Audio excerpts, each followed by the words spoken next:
Hello everyone. Today I am going to start the chapter Permutation and Combination. तो आइए समझते हैं permutation का meaning.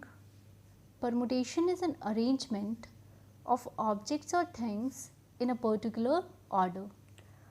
Permutation arrangements है चीज़ों का एक particular order में.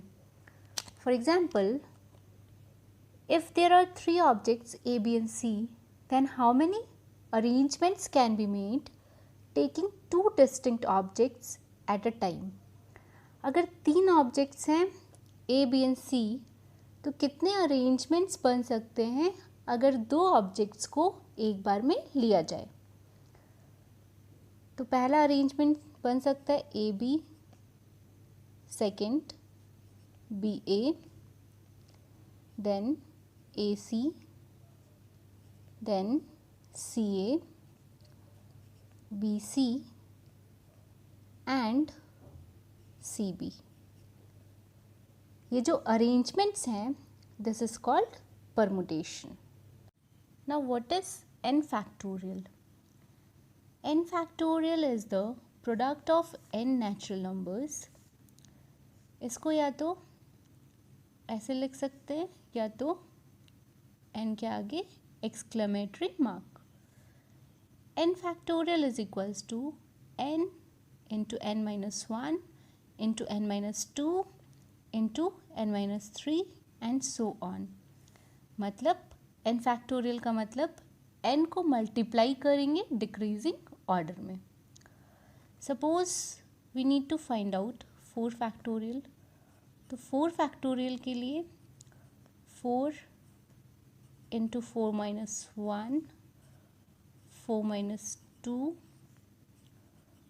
4 minus 3.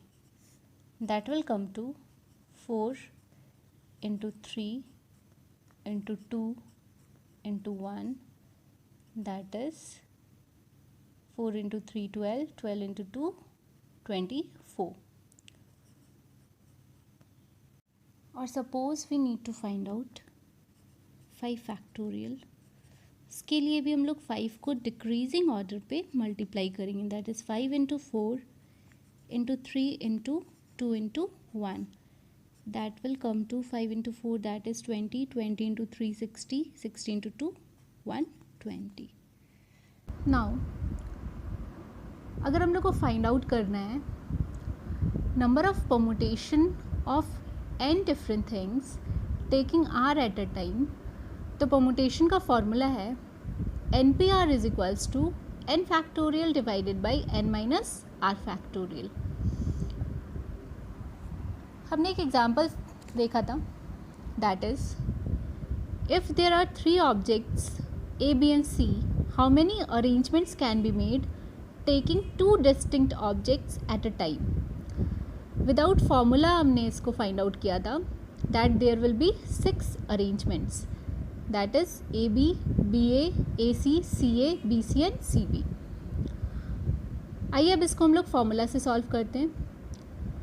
तो देर आर टोटल 3 ऑब्जेक्ट्स, तो n हो जाएगा 3. एक बार में कितने ऑब्जेक्ट्स को लेने हैं 2, तो यहाँ पे r हो जाएगा 2. So we can write 3p2 is equals to 3 factorial divided by 3 minus 2 factorial. That is 3 factorial divided by 1 factorial. 3 factorial को solve करने पे will get 3 into 2 into 1 और 1 factorial को solve करने पे आएगा 1. So our answer is 3 into 2 that is 6. Now let's find out 6p2. That is 6 factorial divided by 6 minus 2 factorial. Or we can write 6 factorial divided by 6 minus 2 हो जाएगा 4 factorial. That is हम लोग 6 factorial को solve करते हैं that is 6 into 5 into 4 तक ही solve करेंगे क्योंकि यहाँ पे डिनोमिनेटर है 4 फैक्टोरियल.